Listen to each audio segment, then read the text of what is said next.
Welcome, everyone, to a very special episode of The A Show. I know this is a voice you're not used to hearing at the intro of The A Show, but I just felt like we had to change roles for this because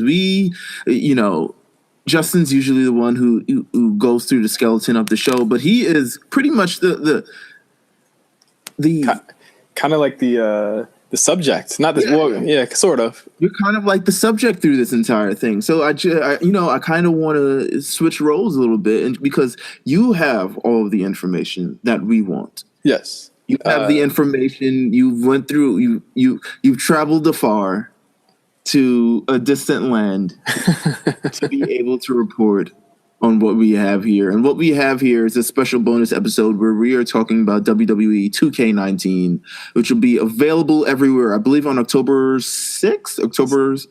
I believe it's the 6th. 2k19. It's completely like, listen, there's so much stuff going on with this A show shit. Yeah. It's October 5th, October 6th. It'll be the 6th somewhere. Maybe you get on the 6th, but it'll definitely be available October 5th. I'm probably thinking of, the greatest showdown ever. Yeah, that's all in the same week. Like we have a lot of stuff we're planning for the show, so we're like, oh shit, wait a minute. But nonetheless, we're here to talk about WWE 2k19. Shout out to everyone who's subscribed this far. Shout out to everyone who's listened. And I think we should get in first in terms of how you got to where you got for WWE 2k19. And I don't want to make this like, yo, I'm interviewing you as a subject. We're going to have a conversation about this, obviously. Yeah, but sure. It's like, let us know. I already know. You filled me in about a month ago. You said you got an email and it said, listen, you've been invited to the WWE Performance Center to preview WWE 2k19. And, shout out to 2K, the team at 2K Games. Incredible people. They're incredibly nice people, incredibly easy to work with. They invited me to Orlando last Thursday. That's where we were recording from last week, or I was recording from last week for the A Show. The spooky location that we couldn't tell you guys about, I was actually in Orlando. And they said, come out, you'll get to see the PC, and you'll get to play the game. And so I was like, all right, cool, let's do it. So I flew out to Orlando early on Wednesday from LA, got there late Wednesday night. How was it being in Orlando, by the way? This is the first time you've been on the East Coast in quite some time. Yeah, it has been. Since in a year. I was in Orlando with Wale last year. Okay. And so like now this year it's completely different circumstances. I'm going to Florida a whole lot because there was like a whole 2-week period I was in Florida last week with him, or not last week, but last year with him. Mm-hmm. But it was hot. I mean, I missed rain. So when I first got there, it was raining, and I was like, yes.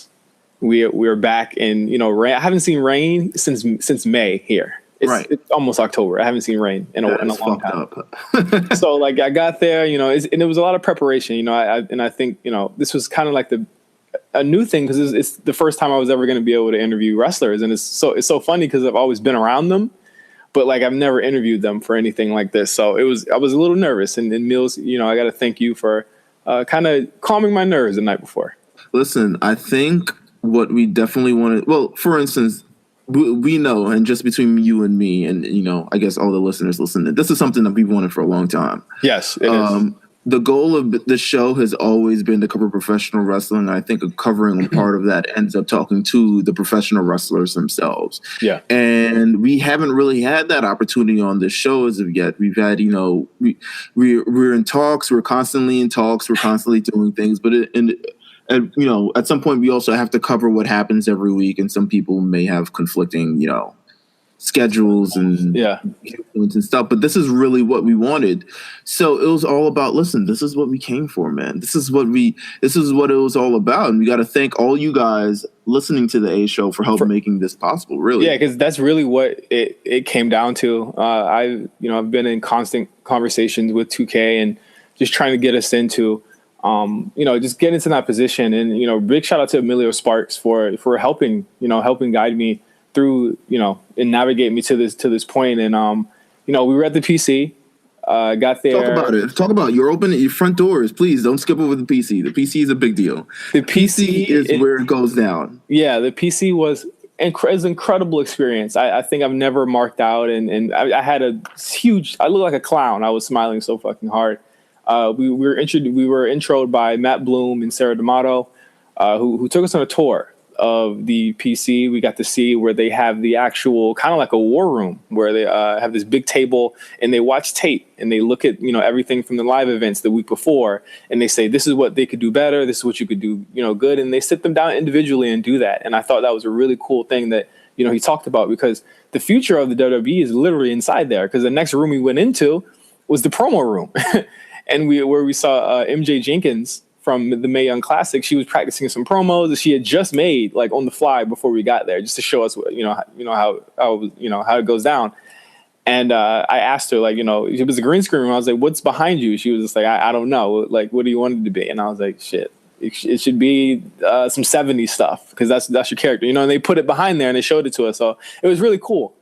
So then we walked through to the weight room, where, like, holy shit, first thing you see, Lars Sullivan, then you see Aleister Black working out, you see Ciampa, Gargano, Ricochet, the Undisputed Era, all in there working out and getting their reps in, and it's like, okay, this is really, like, you get to see the work, Right. And then from there, we weren't allowed to actually film or take pictures of everything in the PC, because there were things going on in the background that they didn't want people to see. It's like they were practicing matches and stuff like that. So they let us take pictures of everything on a certain side. But Keith Lee was there, Kona Reeves, EC3, Io Shirai, Deonna Purrazzo. Pretty much everyone from Mae Young 2 was in there that day. Did you get to a chance bump into any of these stars? Just a chance, like a conversation, a chance nudge of like, yo, I like what you're doing. What was really, well, I told MJ that I was a big fan, because I am a big fan of hers from Mae Young Classic too, and I've been paying attention to her a lot more since that first episode. Undisputed Era were walking around, and they were having, they were playing the game with everybody. They were like doing interviews, like cutting, like they had such a long line for interviews. I was like, them and the Iconics. I didn't get to the Iconics, which is wild. It's still wild to me. The Iconics had like the biggest line of all of the wrestlers that day, and there's no offense to the Iconics, but damn, I didn't know the internet clout was so heavy. My God. Oh yeah, and I mean, you had people like Sam Roberts there, and a lot of people that were giving them like super long interviews. I was like, you know what, I only really want to ask them about like 2 or 3 things. So I was like, I just played the game, but everyone was there. Leo Rush was there, Velveteen was there. They were playing the game and talking to people and chilling, and that was a really cool moment. But then we're told, like, hey, everybody, get to your seats. We're going to give you a special special presentation. And we proceeded to get 3 NXT matches, which was awesome. So we got to see Street Profits versus the Mighty. Street Profits won in about 3 minutes. We got to see Lacey Evans versus Lacey Lane from Mae Young Classic 2. That went about 4 or 5 minutes. Lacey Lane won. I got to start a Real Lacey chant at Lacey Lane. Listen, beautiful. Pretty cool. And then the main event, and this is something that stuck with me for a week, and I brought this up on Twitter last week. It was Cassius Ohno's, I believe, his 25th anniversary as a wrestler. Oh, shit. And it was that day. It was on that day. Cussing, by the way. No, you're good. You're good. On that day, he was wrestling against someone named Stacy. He's one of the new recruits at the Performance Center, acrobatic kid. And he came out. He's doing his heel persona, at this point. Who? And Which one? Cassius it. Gotcha. And he stops the whole match and says, "Hey, everybody, this is this guy's first match." From that moment, we all kind of turned and started cheering Stacy, And it was because you're kind of getting to see something up close. You kind of get to see what the Performance Center actually does in the product, and you really get to see it as they're continuing to mold it. Yes, absolutely. Which is like another dimension that you've kind of seen before, but you never really like seen up close. Yeah, and there was definitely a level of camaraderie and support there. Everyone stopped what they were doing. That everyone from Tiara Conti, Casey, like all of those people, they stopped. Like Ciampa even came in, EC3 came in. Everyone from NXT was looking at this match, and they were cheering Stacy on. And that was a really organic and cool moment, because it was like you could see that they were proud of this guy. It was his first freaking match, and it was a great match. Like Cassius made him look like gold. It was about 10 minutes. And the kid is really talented, and he beats him, and he gives him the elbow, the spinning elbow. He sells it like it's a gunshot, and everybody in the room was like, "Oh, holy shit!" Like I've never seen like Ciampa laugh, like for a real laugh, but he was weak as fuck. Like even Ricochet was like, holy shit. And of course, Cassius Ohno wins the match. And after the match, he throws him back into the ring, shakes his hand. And at that point, Stacey, like we were just influencers and podcasters and press, you know, like that wasn't the ideal audience. But by the end of that match, he had fans, you know, and that's just, it speaks to how good the developmental there is in WWE and to how good Cassius Ohno is in his role. And I think we talked about that a couple of weeks ago. It's amazing at this point, man. This is incredible. I'm very happy for you. I looked in my email. I didn't see it there, but you know what?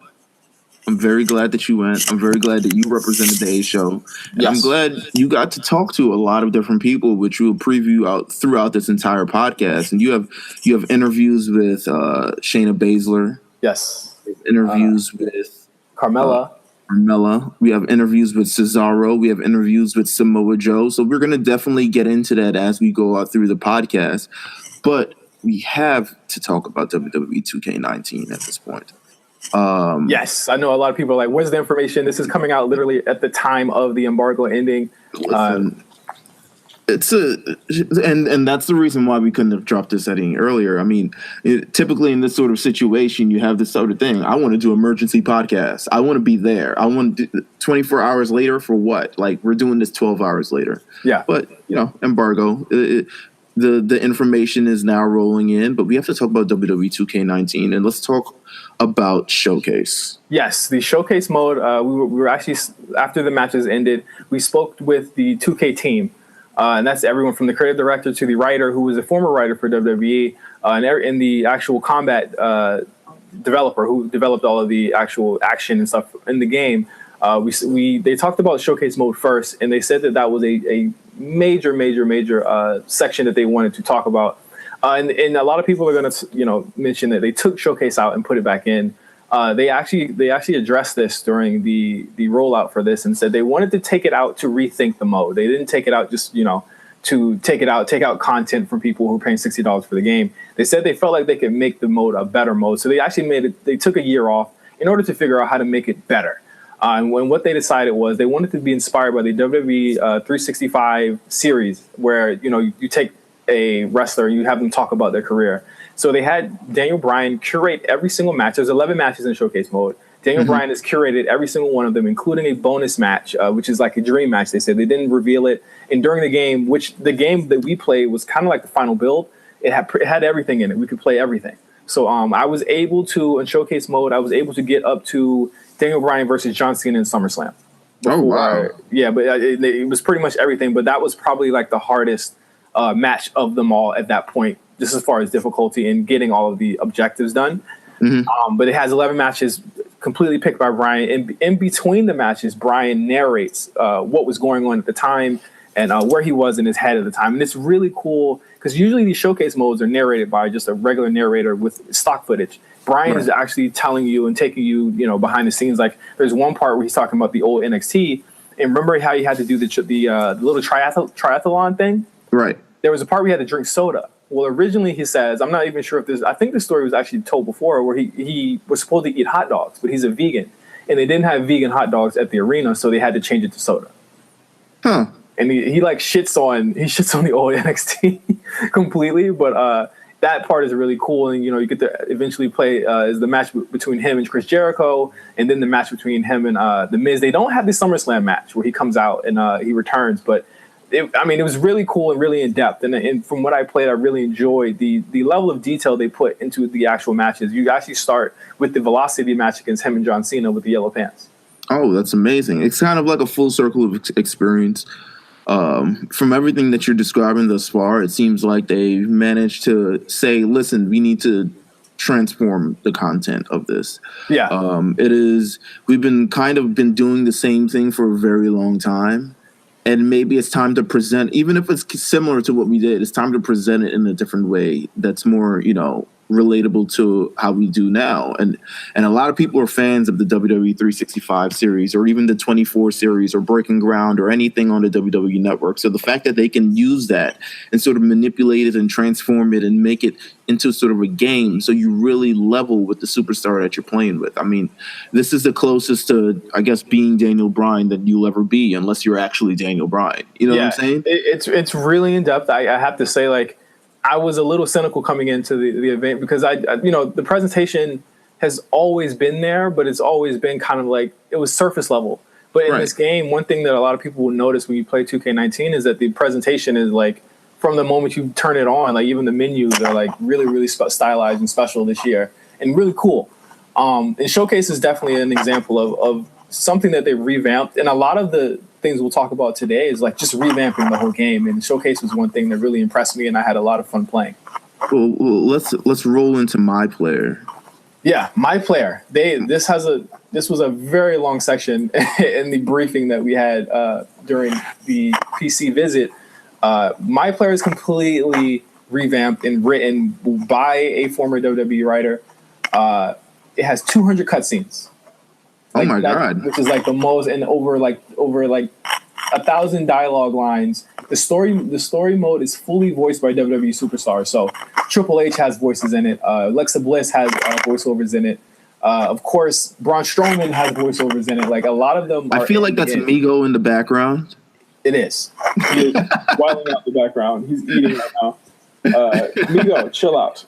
Migo's just as excited about 2K as everybody else is. I feel like every podcast is a new, but you know what? He's the third man. He's the third man here. He's the third member of the podcast. But essentially, the story of my player is it's a story mode in the game. It starts with your player in the Indies, which is hilarious for a lot of reasons, because a lot of people are going to be creating indie stars in this game, and that's how you take them through and get their stats and stuff like that. But the thing that's funny about it is that your character lives in his van. Oh my God! Yeah, so it's going to be funny to see people create like the Young Bucks and Kenny Omega, and they live in the van. Now, is it a specific indie level? Is it just like a random arbitrary company? Just like, is it Evolve? It's called BCW. And essentially what happens in the game, it's actually really funny. Your player starts in the Indies. He gets a look from Triple H, and there's a mission where you face Braun Strowman and he beats you up in like a minute. And after that, they offer you a contract. He goes into like the next day, he has like a fans interviewing him on their phone, and he says, "You know what? I deserve to be on the main roster." Like, it's social media. Social media stuff, and then like he gets into a fight with a fan, and then Triple H is like, "You know what? I'm taking your contract back." Oh my God! We've all seen this before. Oh my God! Yeah, it's a really in depth. I thought it was hilarious. I was actually playing it while the writer of the mode was he was like kind of shadowing everybody playing the game, but he was looking at it, and every time I laughed, he was like, "Yeah, I got him." Yeah, like, because it's hilarious. Like, we've seen it before. It's very meta. This is 100%. I love it. It's very, very meta. And, just a little bit more bullet points on it. There's custom commentary this year for my career, and it's all very, very, like, in-depth custom commentary. They revamped the My Player style. So every stat that you get is in a tree. So you have a tree for grappling and striking and stuff like that, because they've completely revamped the way that stats are in the game now. So we'll talk about it. We'll talk about later in this episode. Absolutely. So from there, like, you have, of course they brought the loot boxes back, but now they're called loot packs. They kind of mimic the FIFA cards, and you get different packs depending on what pit style you pick. So if you're a big man, you get big man specific packs. If you're a technical wrestler, you'll get technical wrestling specific packs and stuff like that. You can actually prestige your My Player at, I believe, level 50 to open up more trees in order to give him a higher overall. And it also unlocks superstar parts that are based on the player style. So big men can only unlock big man styles. High flyers can only unlock high flyer styles. Interesting. Very in-depth. You'll be playing this for a very, very long time. I'm pretty sure you'll be playing it over and over again. And I think that's the goal, right, with this one, because I feel like, has it always been, in terms of the past WWE 2K releases, has it always been something that you felt like I should continue playing this? Yeah, and I think the story hasn't always been there. The story's always been very boilerplate. And from what I played around 45 minutes to an hour of it. I got to just before your start, because, you know, you have to play everything. And they gave you full access to the game, and I tried to get to everything. But I got to just around, I don't want to spoil it for anybody, but just around an hour. So those first 3 matches, very, very cool, very, very awesome. But then it becomes something different around an hour. So yeah, that's all I'll say. But then it's like you also have the Road to Glory mode, which is included within My Player, where it's an online mode where you accrue points and you can actually have factions this year. So the factions are really cool because it was like NWO, Undisputed Era, DX, the Shield and stuff like that. That's how you unlock parts from those teams, like the T-shirts and the logos and stuff like that. So it's deeper than just joining a faction. Like if your faction wins for that specific week online, you'll actually gain parts for your player offline. Oh, that's fire. Yeah, it was really like I think that the online aspect of it is actually a lot more replayable this year than what I've heard in the past couple of years, and it actually it's really enjoyable. I actually like it. Listen, it sounds good. It really does sound good. Let's get to our first interview, man. And this is someone who's a gamer herself. Yeah. As I want to say, we have our first interview. Really, talk about.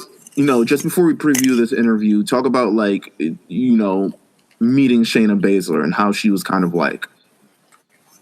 Shayna's cool. She's a really cool person. I think she really enjoyed a lot of stuff that we talked about on this interview, especially talking about, like, Switch games and Octopath Traveler and Hollow Knight and stuff like that. Like, she's a really big gamer.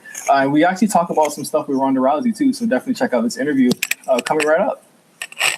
All right, let's get into the Shayna Baszler interview right here on the A Show. All right, Shayna Baszler, how you doing this morning?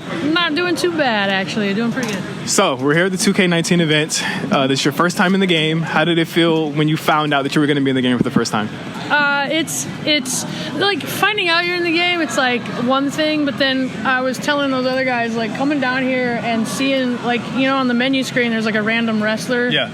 That just shows up. Like, I saw myself on one of those, and that was the moment where I was like, holy smokes, this is crazy. And you're actually a big gamer as well. Yeah. What games are you playing right now?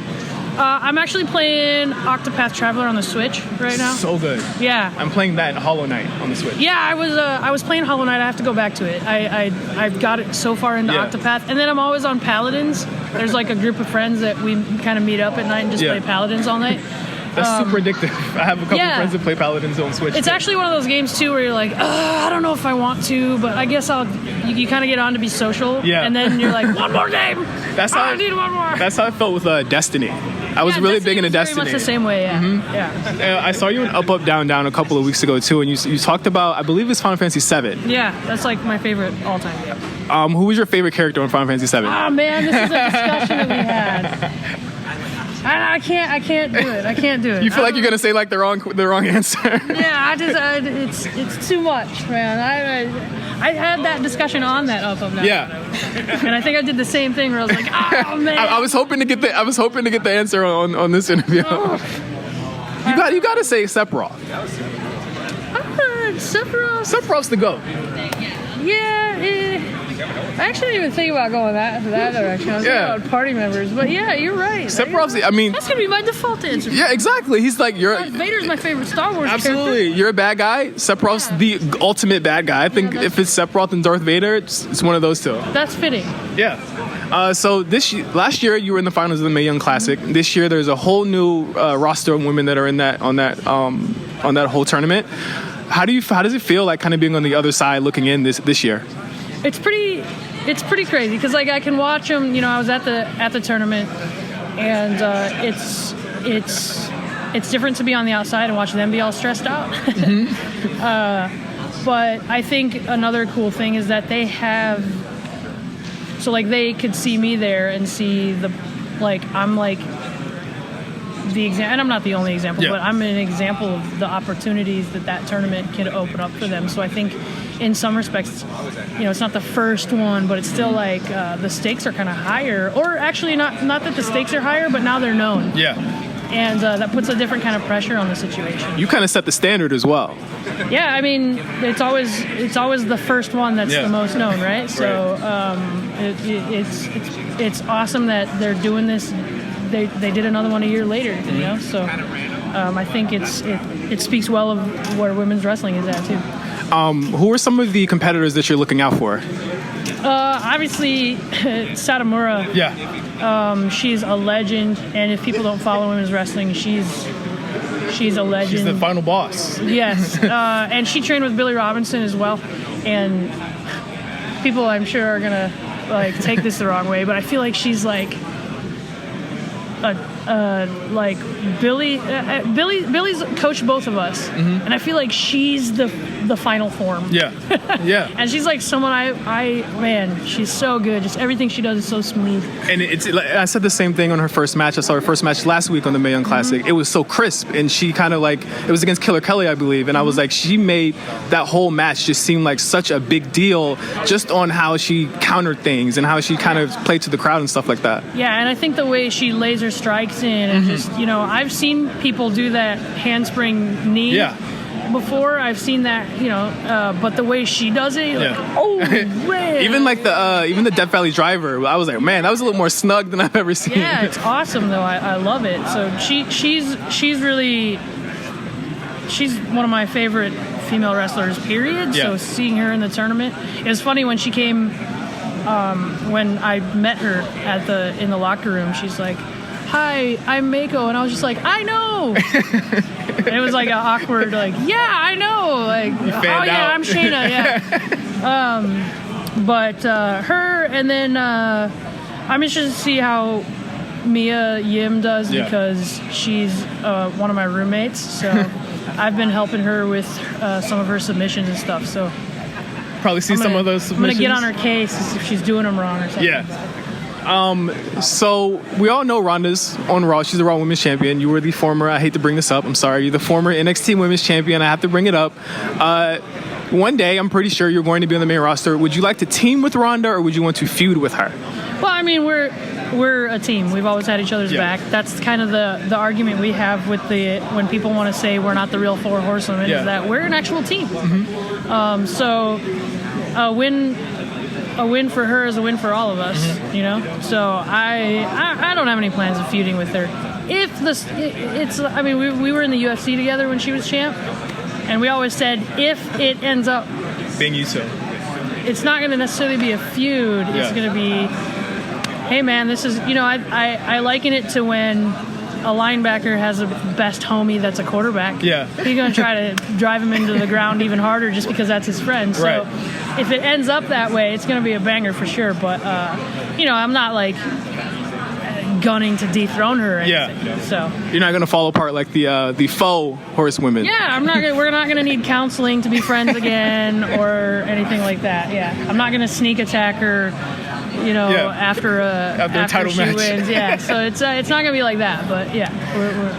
So who was the first character you're going to pick, or not the first character, the first wrestler you're going to pick in 2K19 when you pick the game up? Well, what do you think?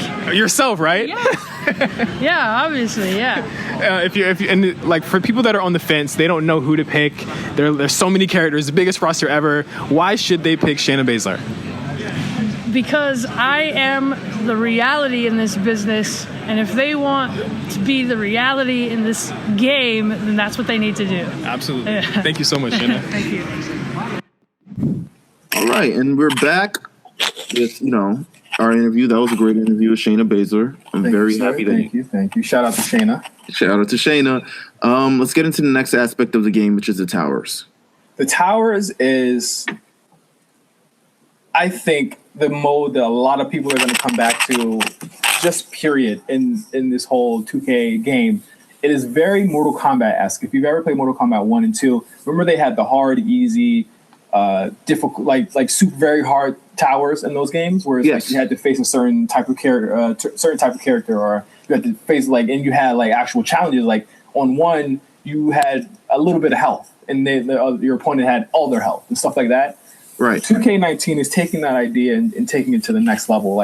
They have IC title towers where you'll face former Intercontinental champions, where it's like, it's crazy now to think that the roster's so big that you can face pretty much every Intercontinental champion that's ever existed. Jesus Christ. They have cage match towers where you'll face people in cage matches only, Hell in a Cell towers, stipulation towers where it'll be like no running, no top rope moves. And they'll have modifications, like I mentioned earlier, where you'll have low momentum or you'll have low health and you'll have like 5 finishers from the beginning and you have to figure out how to beat The Undertaker or Braun Strowman and stuff like that. But the coolest thing about towers this year is that there are daily and weekly towers where you'll have different challenges every single day and every single week.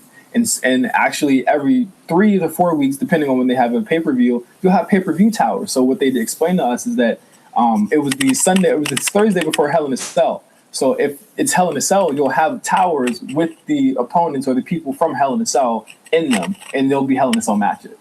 That's interesting. It feels like they've taken a very strong push into prolonging the experience of the game. Just considering how much, I've seen from the last couple of years before, it seems like the engagement itself in sort of the games was very low. Like you would play you would play through the mode, you finish the mode, and you kind of figure out what's next or what really you want to get into, but nothing has really been interesting. With these towers, you've got a challenge, and I'm pretty sure, it's going to be fun. It's at least going to present you with new experiences, new, ways to win these matches, all these other type of things, man. It seems good. It really seems good.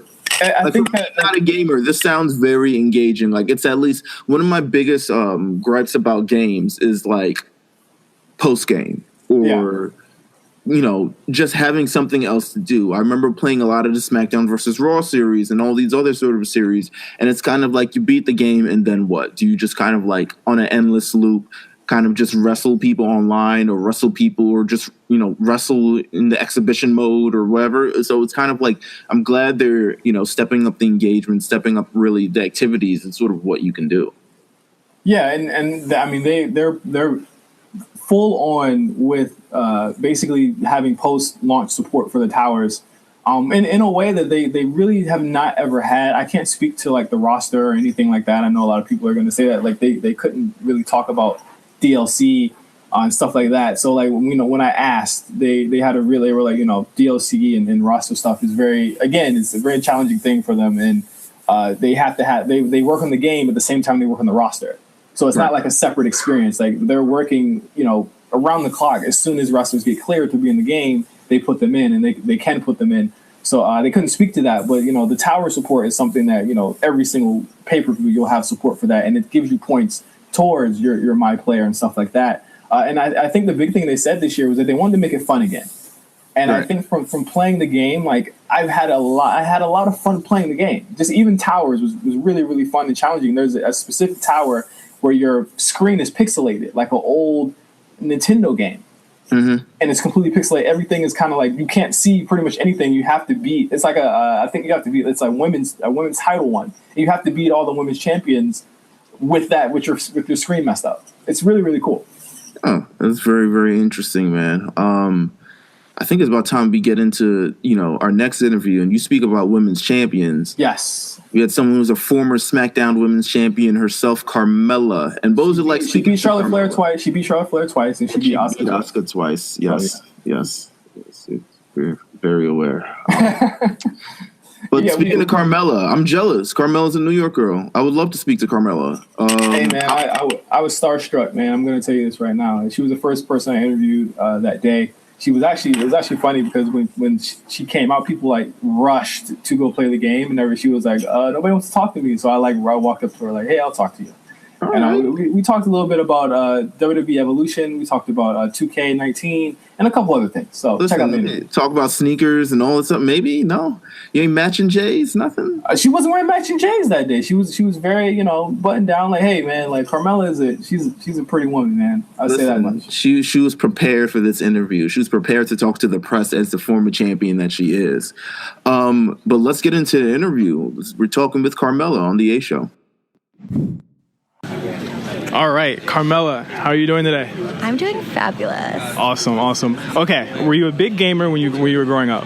I was not. I'm not a gamer. I haven't really played a lot of video games. I mean, I had Nintendo 64. I'm a big fan of Mario Kart. Of course. But I've never really been a gamer. It's just not anything that I've ever done. But I think it's so freaking cool, and I can't even believe that I'm in a video game. So it's like so surreal. Awesome. So, did you give 2K any rules as to like how to portray your character on the game? Oh, she's just going to be extra and fabulous because that's what Carmella is all about. Absolutely. And I just saw it for the first time, and she's very extra and very fabulous. So, Lita's taken, Trish is taken. If there's one woman that you want to face at WWE Evolution, who would it be? So, I originally was saying Trish because I think that would be really cool. But as of right now, I'm just so excited to be a part of this whole event. And just the women in general right now are taking over the WWE. And to be able to be in the mix and made my own history in the middle of this evolution, I just want to pinch myself because it doesn't even feel real to be the first Miss Money in the Bank and then cash in on Charlotte Flair and I beat her twice and I beat Asuka twice. And it's just like, if you asked anyone when I was the last draft pick in 2016, that I would do that, they would laugh at you. I guarantee they would have laughed. And now I'm the one laughing, baby. Absolutely. Speaking of which, a lot of people have kind of like turned around on you just from your women's championship run. Like, how does it feel to kind of have people who didn't believe in you kind of come around? Well, I knew it would happen eventually, but it's not even anything that I don't want to say I don't care what people think, and I don't mean it in like a disrespectful way, but it's more the fact that I have worked so hard, and I don't think people see all the hard work that we put in. I've been training. I was here in 2013 is when I started, and most of my time here I was a manager, so I didn't really have many high-profile matches, and barely had matches on NXT. So to get where I'm at, I'm more proud of myself, and then it's a testament to the Performance Center, and it's just really cool, and to know like that people are finally giving me a little bit of the credit that I think I deserve. It's really cool, but at the end of the day, I'm just here to do my best and just keep improving. Right. Do you see yourself winning the title in the next year, 6 months, 6 weeks, 2 weeks? When are you getting this title back? I'm going to get it back. I guarantee you. I guarantee I'm going to be a multi-time champion. I don't know if it's 2 times, 3 times, 4 times, 10 times, but it's going to happen again, I promise you. I'm just getting started, and right now I get to like hang out with R-Truth and rap. And, like, right now I'm just having the time of my life. This has been the best year I've ever had, ever in my life, and I'm just so happy. Yeah, I love the R-Truth thing because you guys just seem like a natural fit, right? Really, it's just so cool. And like I was saying in another interview, I just feel like I've been able to show all these different sides of Carmella. I was a manager in NXT for Enzo and Cass, and then I did my own thing for a little bit on SmackDown Live, and I had James, and then I was the champ, and now I'm doing this with Truth. Like I feel like I've had so many different storylines and show different sides of my character that most people don't get, and I feel very lucky. Yeah. If there's one thing you could tell anybody out there to play your character in 2K, what would it be? Well, Carmella is super extra, which is amazing. So, I don't even know because I really don't know much about video games. Tell them to play it, tell them to play it. Oh, but of course you have to play as Carmella because don't you want to be extra? Don't you want to be fabulous? Don't you want to moonwalk? Come on now. Awesome. Thank you so much. All right, that was Carmella. It sounded amazing, my guy. Listen. Yes, thanks. I mean, hey, they were all there. They were all playing the game with us. Listen. Like, it was really cool. You know who else had they beeline for? Nakamura was there. I forgot to mention him. I don't even know how I forgot to mention Nakamura. Nakamura was there at the event. As soon as they said, okay, you guys can do whatever the fuck you want to do now. Like, everyone either rushed to play the game or rushed to talk to Nakamura. So I picked Carmella, because she was nobody was talking to her. I thought she was. Wow. She's not lame. Oh my God, Russ. These video game press don't know what they got in their hands. A former women's champion, the most popular acts on SmackDown. Come on. Nakamura seemed kind of like shy-ish too. Like they had them like look at their 2K19 entrances. Nakamura, it was his first time seeing his. And he walked over and he was really guarded off. Like there were a lot of WWE PR people beside him, and I guess it was so people didn't ask him anything like off the cuff or off the wall. Right. But he was actually the first person out of that group that morning to leave. So I wasn't able to talk to him, even though he had like such a long line to talk to him. So I imagine he doesn't want to talk to a lot of people. Because I mean he's very secretive. It looks like. Yeah. Let's talk about the creation mode. Let's talk about the creative wrestler just having a time creating in WWE 2k19. What can you say about this aspect of the game? We had access to it Listen, it was a little past my pay grade. I've always been a terrible creator. I've always gone to like Smack Talks or something like that to go find the formula. All right, so obviously, I feel like the best one in history has always been the Def Jam Vendetta Fight for New York creative player, because it was kind of like, yo, you could really like. You can make any type of ruffian that you want in that game. Where's in really? But in like WWE 2k19, I'm assuming. All right, so what do you have access to? What is the craziest thing that you've seen? The craziest thing I've seen this year is something that a lot of people are going to be talking about. It's for people like me who suck at creative wrestler modes. It's called randomization. So if you click in the R3 button on Xbox or PS3, the game will randomize a creative wrestler for you. Okay. Complete out of the parts that you have, like they will completely create a new wrestler for you to your specifications. But you can actually dive a little bit deeper into that. And let's say you have everything, but you don't know the right type of head to give your character.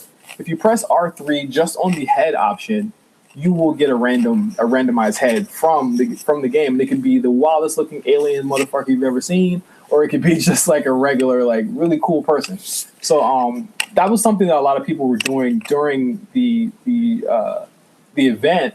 But I was a little bit more interested in like gameplay and stuff like that. So like I checked it out and I randomized it, but a guy next to me was doing it for like 10, 15 minutes, making all types of people. And he actually like randomized eventually a guy that had like cornrows. He was like, these are the realest looking cornrows I've ever seen.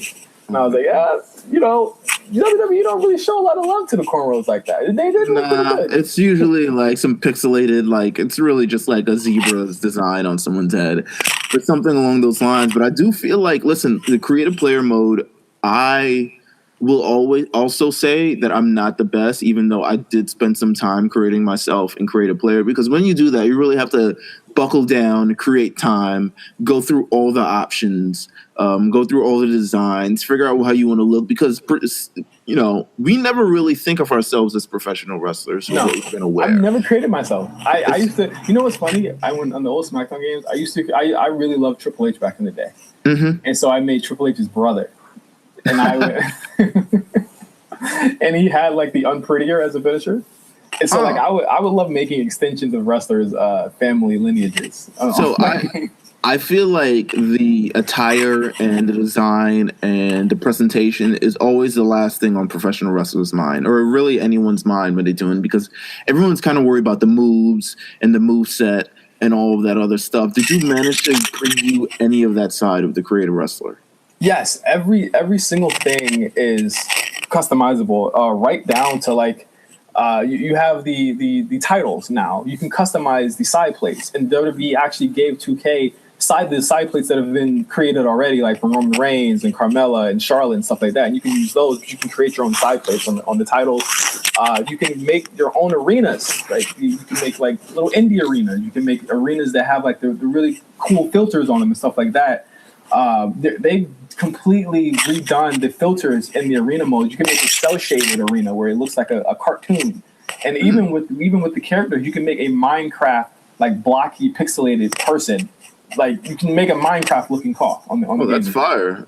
It's really, really cool. A lot of people were doing that as well. I don't know how like you can like really create your own league or your own federation of Minecraft wrestlers on the game this year, and it's the wildest looking thing ever. But they wanted to make it more fun and more accessible, and it's definitely that. I think that like even just right down to the title creation, which I spent a couple of minutes in, it was like really too deep. It's like if you're really into creation, it's probably the deepest creation that I've seen in the game thus far.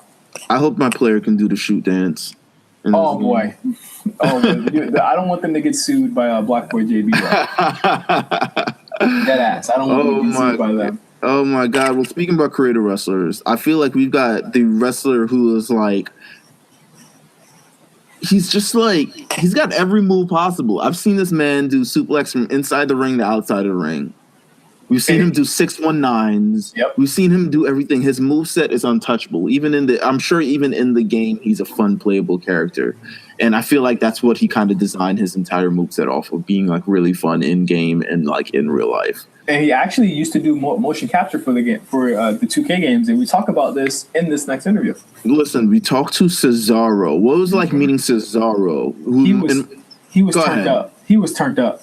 It was like 10:30. He was turned the fuck, and you'll hear it in this interview. He was so excited, and he's an espresso guy. He's someone who's like, "Yo, I need an espresso. I'm here in the morning." He probably got a good workout in before he got to you guys. Like, oh yeah, he was turned up. He had he had the custom bar soccer jersey on with the custom bar Nikes. Oh, he was ready. He was ready. He was ready. He ready for y'all. He reps the bar, man. He really reps the bar, and we talk about his relationship with Sheamus. We talk about being fresh and fly and flashy in the WWE and more in this next interview. Let's get into it. We talked to Cesaro here on the A Show. All right, Cesaro, good morning. How you doing? Good morning. I'm great. Good. Just going to ask you a couple questions. Is that cool? That sounds great. I was just telling you the story how he made a beeline right for Carmella, and I'm sitting over here like I'm chopped liver. I had to go to Carmella because, she was just right there. I was in the front row. I was in the front row watching NXT. Hey, I don't blame you. It's all good. So my first question is, a couple of years ago, you said that John Cena shopped at Kmart. Do you remember that? Yeah, it was a promo, and actually, here's the fun part. I think that was in Houston, Texas. Was it in Houston? I think it was Phoenix? in Houston. I think it was Houston. I would say it's Houston. Yeah, right? Yeah. Right. See, I have a weird memory when it comes to buildings and stuff like that. So yeah. So you said he shopped at Kmart. Where does Cesaro shop to stay fresh? If he shops at Kmart, where does Cesaro shop? Well, see, there's nothing wrong with shopping at Kmart because, dude, I'll tell you frankly, I shopped at Kmart before, and there's nothing wrong with it.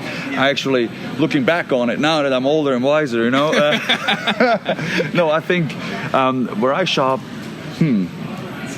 See, I think it's not so much. I think nowadays there's a lot of emphasis on brands and on spending big money to be relevant. You got or big whatever. money shoes on. Your shoes So these are custom the bar Nikes that we're talking about here. And so here's the thing. That was a Christmas present from Sheamus. Oh, that's so great. See what I'm saying? So to me, like the more I look at it and like how especially nowadays when like you see kids and they want to have like a 300, like what they aspire to get is like a $300 T-shirt, because that's what their friends wear, and I'm like, that's crazy. How about I just wear a plain T-shirt? You know what I mean? Like that. My shoes actually cost a lot of money too. $30, but those are cool shoes. But here's the thing. Here's the thing with shoes. You're in them all day. Yeah. Right. Mm-hmm. And you're gonna wear them for a lot of months. Absolutely. So if you have comfortable shoes, you're gonna live comfortable. And you're gonna look good. So and here's the thing. And then if you break it down to the price per day, it's actually not that much. Actually, you're See what I'm absolutely saying? right. You're right. Here's the thing, you wear those shoes every day. You don't wear that T-shirt every day. No. Right? So you wouldn't pay the same amount of money for the T-shirt like you did for the shoes. You know what? You're putting it in perspective. I need you to tell my girlfriend when I buy these shoes the same thing. No, I'm saying the same thing. I enjoy quality stuff, There's so if I buy a quality T-shirt or pair of jeans, it will last me a long time. 10 years or more, right? If I buy a cheap pair of jeans, they'll last me a year tops. They don't fit well. I don't like wearing them, and then I throw them away. So you know what I'm saying? Like you need to put it in perspective: quality over quantity. Yeah, and you mentioned the bar. You guys have been teaming for over 2 years at this point. Did you also? Sorry, I completely never answered your question. I'm biased. I'm biased to European fashion labels. Okay, awesome. Let's just leave it at that. So you and Cesaro have been teaming for over 2 years now. Did you guys? Sheamus. I'm sorry. I know we look alike with the mohawk and everything, but no, it actually happens more than you would think. Really? Well, so here's the thing. It's just I think the name similarity is. Well, I think people just think of Sheamus and Cesaro. Yeah. So like the first one of the two names that pops in your head, people say it. People say it. People call me Sheamus, they call him Cesaro. It actually happens more than people think. So the bar have been teaming. Love it. Nice. For over 2 years. Yes. Did you guys think that you would be together this long? Was this something that because it kind of came from that whole period where you guys were both trying to prove to each other like the best of 7 series? Well, I think it's. I didn't know. Like, so Sheamus never teamed with anybody before. Yeah. Right? And I just came off, unfortunately, cut short title run as well. Tag run with Tyson Kidd. Yeah. And I was like, no, I had the best tag team partner. I don't want to have another one. Especially not this prick with the mohawk, right? Can I say prick? You can say prick. You can say prick. Be careful, right?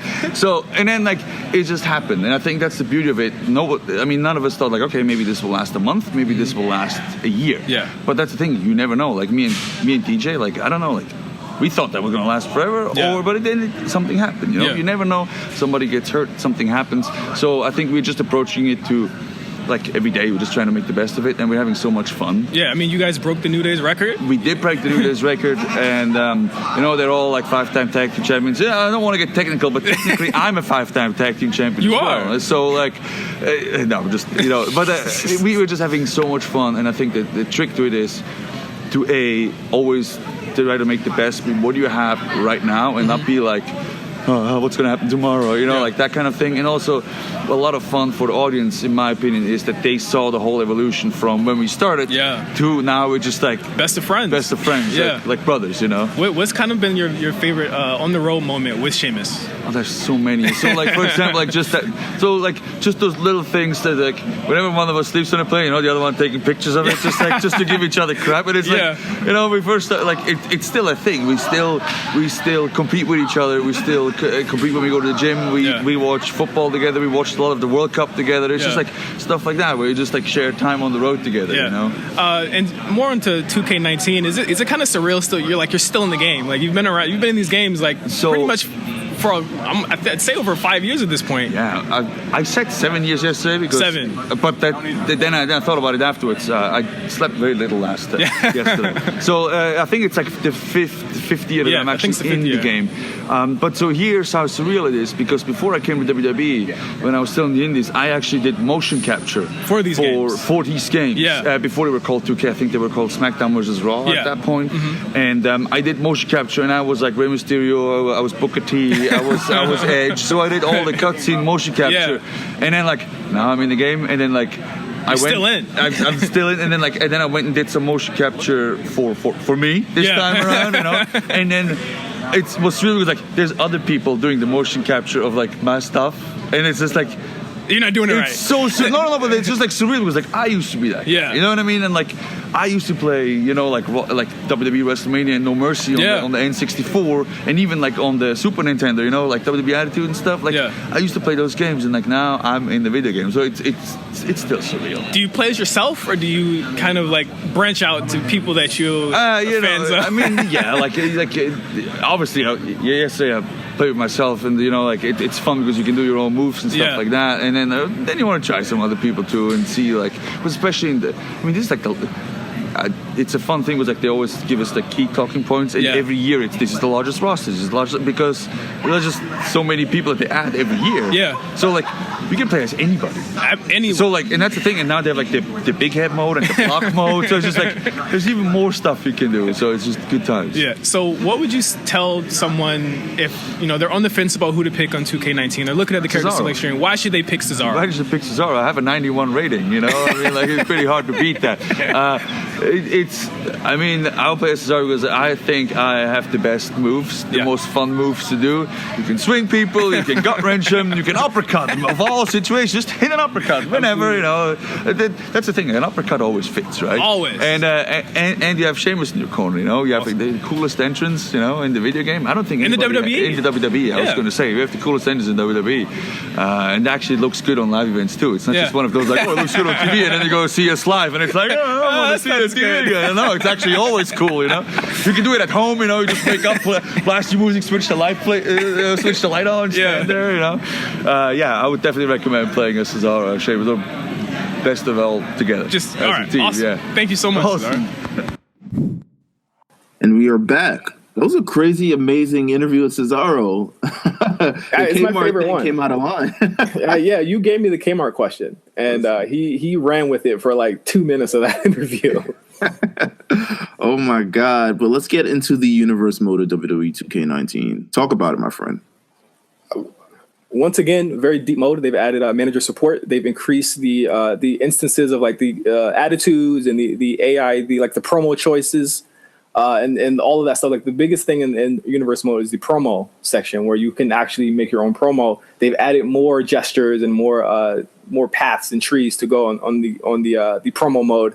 I think the one thing that interested me is that just along with just customizing everything right down to the who hates each other and who's going to run out and who is a face and a baby face and who's like kind of like in between, they have custom money in the banks for every show now. So you can have a Money in the Bank for Raw that's red. You can have a Money in the Bank for SmackDown that's blue. You can have a custom 2K19 Money in the Bank briefcase that is, has emblazoned with 2K19 and diamonds, or you can have an NXT Money in the Bank. So it's like they've added more instances where you will never probably have to leave this mode to play anything else because it has everything that you need. I'm not sure, a lot of the issues with Universe mode was that the game would forget rivalries. It will forget that you defended your title and make you defend it again and stuff like that. I didn't see that in this build, so I can't speak to it.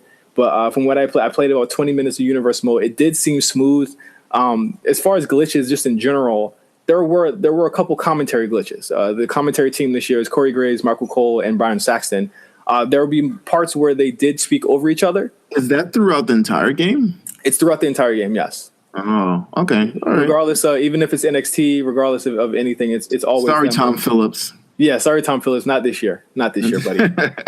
But they're good. I think Corey Graves has a really good video game voice. He really works there. But I think there were just a couple issues with the commentary overlapping each other. There was a part where of the day where I played as Aleister Black, and he does one of his combinations where he gives you a knee at the end. It didn't come out and it glitched, and they were like, we're still working on that. They noticed it, and they were like, they were taking notes with everything that they saw, which I thought was really cool.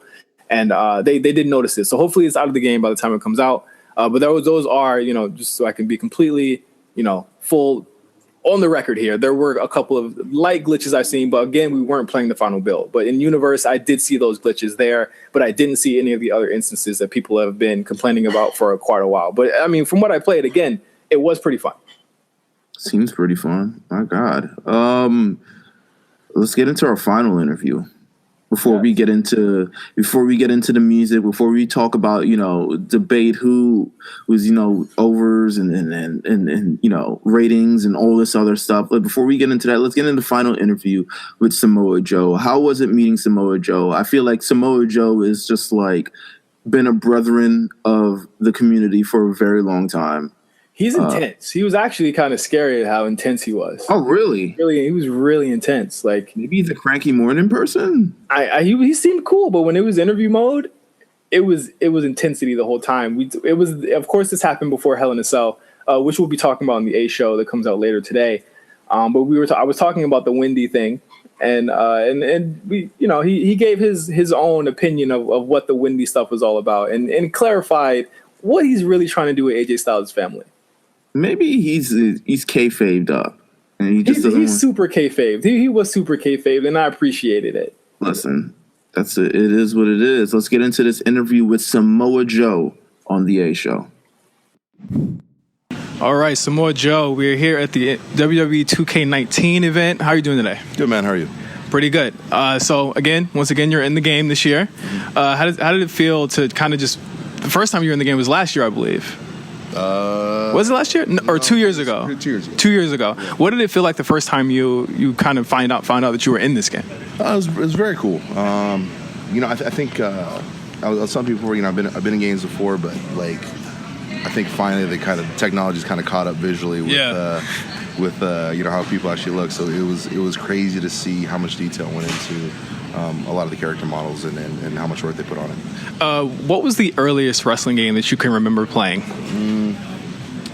Earliest wrestling game, probably Pro Wrestling on Nintendo. Yeah. King Slender, Superstar Man, all that good stuff. Yeah, definitely. In fact, I think it was one of the first titles I bought. And yeah, man, it's hard to beat, man. It was a great game. So that means you remember like pretty much everything from like WWF Attitude to like No Mercy and stuff like that. Like, how do you feel like this compares, like 2K19 compares to those games? I mean, the 2K franchise is really, it's definitely branched out, and it's kind of its own system, man. Like I've always had like different likes when it came to wrestling game fighting system and stuff, but it took me like getting in with the cast that really play the game, like, and explaining the system to me to kind of understand its nuances. And man, it's great. There's tons of great wrestling games over the history of both systems, and 2K, their attention to detail and what they try to do. I mean, they do a hell of a job, man. And I've always had fun playing 2K whatever year it's been. Yeah. Well, since I've been here, 'cause I really wasn't messing with it before that. A lot of people, they pretty pretty much talk about like your in-ring prowess and everything, you know, as far as Samoa Joe goes. But now you're kind of in this storyline with AJ Styles where a lot of it is kind of like the talking points and kind of like the storyline behind that. How does it feel to kind of come out and be like this sleazy kind of like intimidating guy to AJ Styles in this new storyline that you're in now? Well, I mean, hey, there's nothing sleazy about what I'm doing. I mean, I'm just telling dude he just needs to, you know, pay attention to the priorities in his life. You know, I mean, champions don't last forever, but you know, families do. And I just hope, you know, he just gets the message. I'm a friend trying to intervene on another friend's behalf and just trying to get him right with himself. You know, and I mean, if that's sleazy, I mean, damn, I mean, y'all need some better friends in your life. I'm just saying. You don't think the storybook thing was a little bit too far? No, man, it's called an illustrated point. He needs to understand what's going to happen if he's messing up. I mean, I was a metaphor. I'm not trying to get with Whitney. I'm saying that there's another man out there that's going to take care of his family if he doesn't, you know, and just the vision. I'm just trying to convince him that he needs to pay more damn attention, man. It's a real simple thing, man. If y'all think it's sleazy, I mean, that's y'all's imaginations acting up being weird and stuff, you know?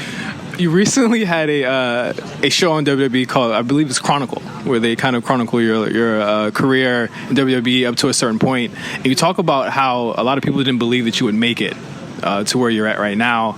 And you're kind of shattering all of those misconceptions. And now you're facing AJ for the WWE Championship again. How does it feel to kind of be in that position once again, facing, you know, AJ Styles for such a prestigious championship? You know, to be in this spot is you know where I plan to be. It wasn't something that, you know, I'd love to be here and be like, oh, you know, hey, I just can't believe this happened. This is crazy. It's like, nah, man. You know, like we came here for that reason. You know, and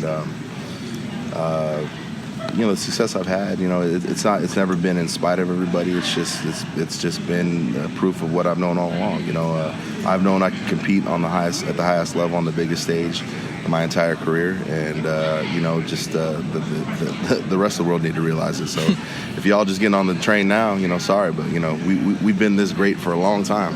Yeah. And looking forward, I mean, a little bit past Hell in a Cell, you have a big show in Melbourne, Australia, the Super Showdown coming up. How does that feel to kind of be in Australia for all those fans that don't really get to see WWE so often? I love Australia. It's one of my favorite places to visit. The fans are out of this world, and you know, I'm looking forward to it. I mean, it's a rarity that you get to you know, hold the show in that size of a venue, and you know, I'm just looking forward to, you know, getting a chance to give Australia that big show feel that they probably, you know, don't get to see or ever have. And one thing that everyone kind of knows about you is that you're a really big music head. You're always posting music, tweeting about it. What is kind of like your 5 songs maybe that you have in your playlist to get you pumped up? Let's take a look. Let's find out. He's pulling out the phone, yeah. Let me see what we got on the top 5 right now. It changes. It changes weekly. This is by no means a list that is solid, rock solid. It is one that probably by the end of today will be different. But let's see. And how often would you say you change? Like, literally every 3 days. There's new stuff in the mix. So. Yeah. The first 5 right now, I got Caterpillar with Royce the 5'9", with Eminem. Let's see here. I got Sicko Mode, Travis Scott. Great song. I got Fourth Dimension, Kanye and Cudi. And let's see. Ooh. And hey, that's the new track. I like the Denzel Curry cat with Sumo, man. I like that track. It's good. You a big Denzel Curry fan? Yeah, man. I mean, I'm a hip hop head, man. I'm a music fan in general, and I think you know, anytime, you know, I give everything a listen, man. I'm not about. I'm more about the content of the music than you know, what you're claiming outside of it. So, you know, if you got a good beat and you can go out there and do it, then I'm with it. One thing that I always kind of enjoyed was the first time I ever saw you. You were in ROH and you had the Jadakiss Champions Here theme. What was the thought process behind using that specific song, or was it kind of like, oh, this is perfect, this lines up perfectly with my character right now? I think Homicide gave me the track and. A very shady looking mixtape, and I said that's it, and we went from there. Yeah. Boom! That was Samoa Joe on the A Show. Happy to have him on the A Show. My God, very big, very stacked episode here, huh? The slew of interviews that you've gotten. You've got Shayna Baszler, we've got Carmella, we've got Cesaro, we've got Samoa Joe. Is there anyone there in the PC that you wish you got to talk to, even for like a second on wax? Undisputed, and Velveteen. They had to rush out really, really quick because they had to go to a live event that day. So they stayed for a second. The only thing was it was kind of tough because I had to get the game to get impressions for the show. Mm-hmm. And while I was doing that, they were all, that's when they were doing a bunch of their pictures and press. So it was like, do I fight that or do I like start? Because I had to make notes and stuff like that. So it was really tough. But I do regret not being able to talk to them. And I regret not being able to talk to the Iconics, who were pretty much booked the moment they stepped into the room into the moment they stepped out. It sucks. Listen, that's a big moment for the Iconics, quite honestly. Yeah, it is. They were super and at first, I think that it was only said that I was going to talk to Billy Kay. So when they both showed up, I was like, "Oh man, what a surprise!" So it seemed was cool. kind of weird when you were only going to talk to Billy Kay. I was like, "Just Billy Kay?" Yeah, like, just Billy, sure. But I'm glad the Iconics were there. Shout out to everyone else who was there. At the Performance Center that day. Shout out to the Performance Center, at least just for the great hospitality. I asked you what you had for lunch there. What you had for lunch, my guy? Come on, they fed you, of course. We got some good catered food. You know what I'm saying? Like they had these like little pudding cups. Okay. Like for dessert, it was really, really good. They had sodas, any soda you needed. They had water. Everyone was so into like the game that like a lot of the food wasn't even like really touched. That's crazy. I'm trying to figure out what the wrestlers eat so I can look like one of them. Like that's what I'm trying to figure out. Oh, we weren't fed what they were fed. Not at all. Oh, all right. But like around the time when I ate, Finn Balor had showed up, which is really cool. Okay. Finn Balor was oh wow, yeah, of course not. He don't eat anything. I don't think he eats in public. No, I think he's one of those guys. Like I'm taking this McDonald's home, baby. Like, and then he like picks out like the buns and everything else. I think he eats it. I think he eats it, and then it goes right to his abs. Oh my God. Let's talk about the music for the game. The WWE 2K soundtrack has always been something that's excited between fans, and we have got a lot of big names on the soundtrack list, my guy. Come on. Absolutely. One thing I noticed, and this was announced on Up Up Down Down on Monday. But they, of course, if you haven't seen that, Offset and Metro Boomin, Ric Flair drip is in. Before I even get to that, this was curated by the WWE superstars this year. So, yeah, it was all curated by them. So they all picked the songs in. Did they tell I know you that had to be.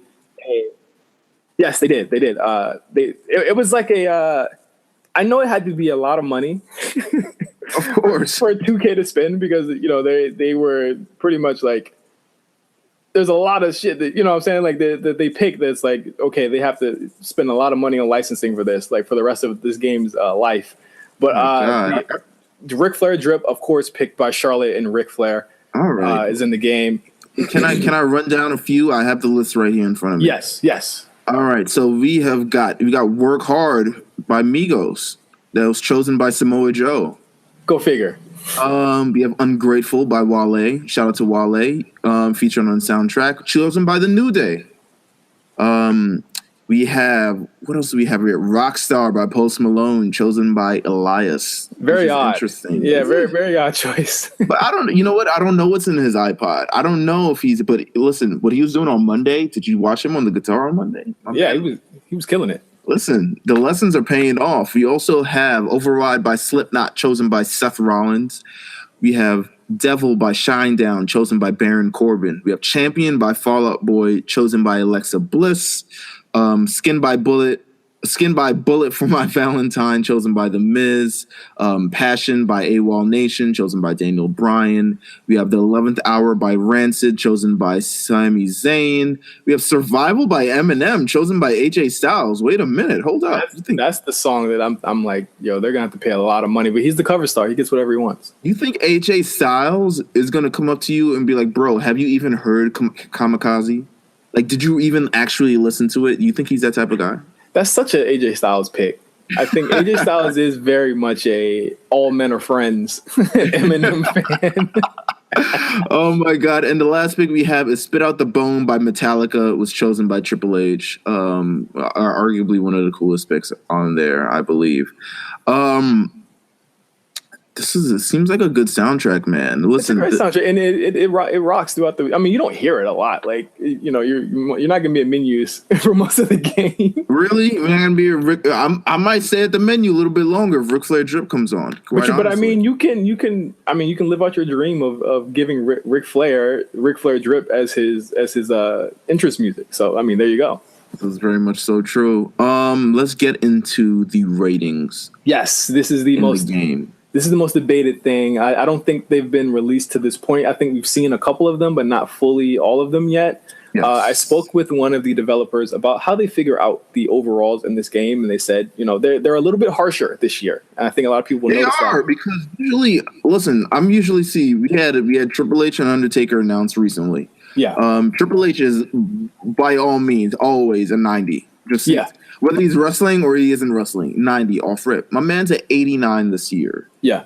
And the Undertaker is an 87. Yeah, and it's fun. It's funny because there are a lot of like wrestlers that could really go toe to toe with him in this game, and that's something that you couldn't say in other years, where it's like, you know, they're not going to get taken advantage of by the Undertaker. One pedigree and your body's on red. Like it really is. Remember how strong Brock Lesnar was, and here comes the pain, bruh. Him and Goldberg, they were like broken. They were completely broken. It was all you had to do was stand up. You're getting an STO, then it's an F5. I was like, how did you get your special already, my guy? Come on, what's happening here? But we got a couple of the ratings already announced. I think the highest thus far that I've seen is AJ Styles.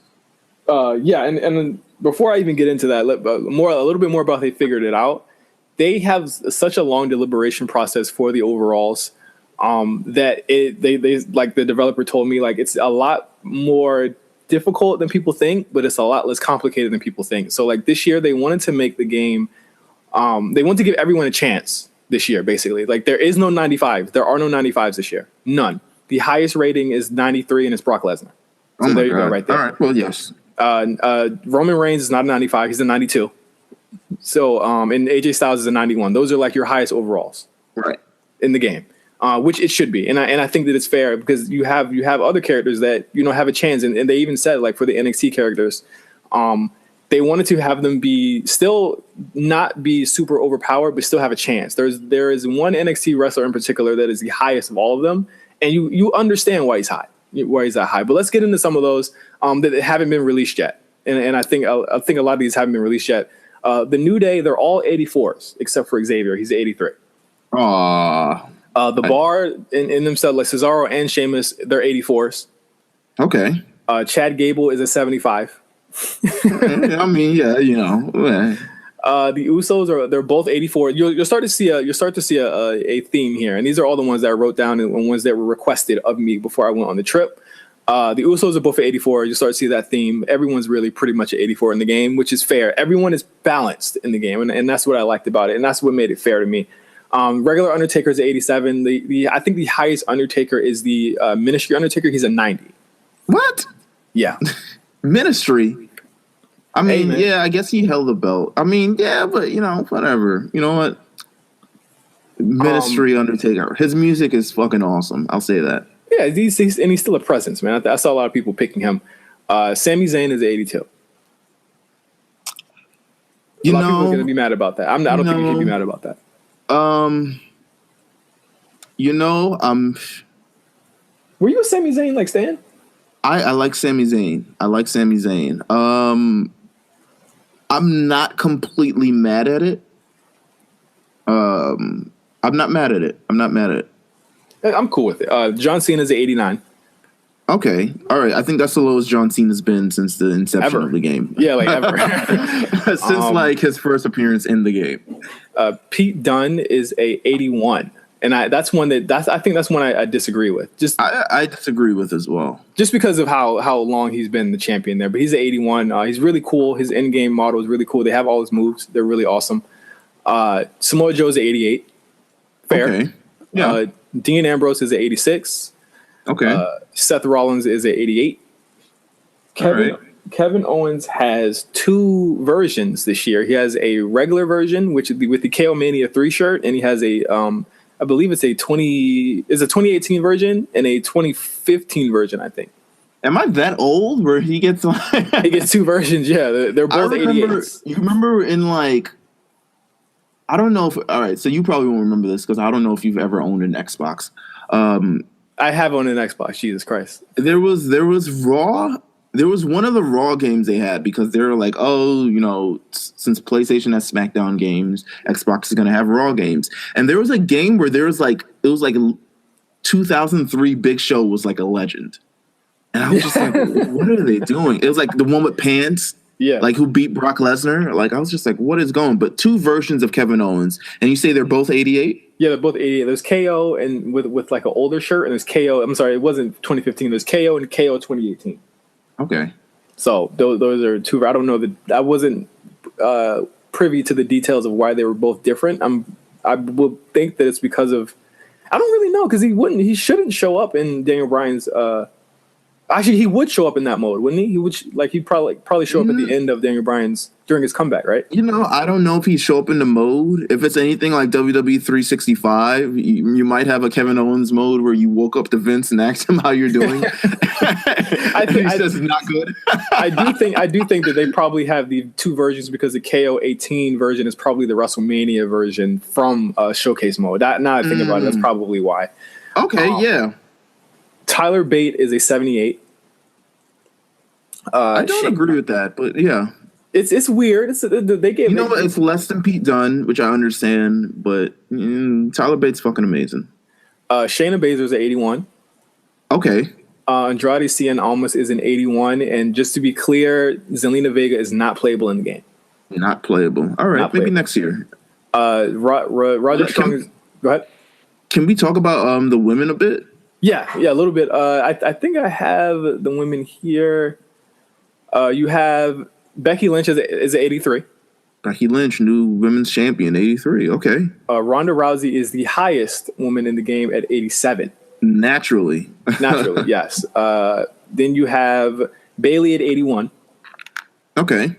Fair. Yes. Bianca Belair is in the game, and she is awesome, and she is a 77. Okay, yeah, Yeah, she should. She should. Yeah, I agree. Nia Jax is at 84. Okay, yeah, Nia Jax is 84. They take into account the amount of wins they had during the year, and they also take account who was a champion during the year. Also, they do take into account PWI. Yeah, it is. Sasha Banks is at 81. Okay, same as Bayley. Yes, same as Bayley. Alexa Bliss is at 85. I agree. And Asuka's 84. Asuka didn't win the championship.